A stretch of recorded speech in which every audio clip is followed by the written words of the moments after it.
to arrive, the crew is ready and finishes checking the system. However, when they try to separate the shuttle from the main ship, Irene announces a system error.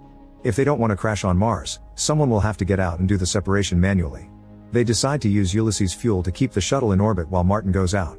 In just a few seconds, he manages to fix the issue. However, Ulysses spins as the separation occurs and hits Martin, sending him floating into space. The crew considers rescuing him, but they don't have enough fuel and this is their only entry window. The shuttle starts descending while shaking a lot and the crew feels a very strong heat. Suddenly Irene announces a battery failing and insufficient power, which triggers a total system shutdown.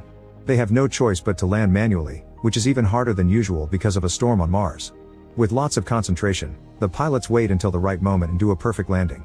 Now the crew is officially on Mars, however they're out of fuel and Irene won't start, which means no life support system. At most they have 24 hours left to live. Alessandra takes a moment to mourn alone and looks out the window, noticing someone standing on the hill that quickly disappears. Then a flashback shows the announcement of Z1 by CEO Ivan, who explains all the details behind its advanced technology.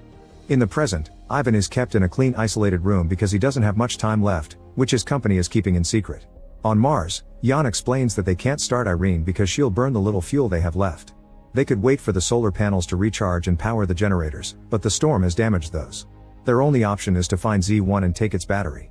Simon, Eva, and Jean leave on a rover while the others stay behind to work on the shuttle.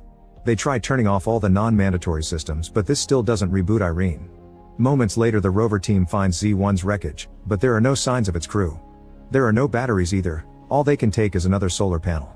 The group starts making their way back when Jean sees an unconscious astronaut on the ground with a black box. They agree to take the person back but at the shuttle, Jan won't open the door. Since the solar panel is useless, he thinks the depressurization process will use too much oxygen and kill them all, so he'd rather save those inside.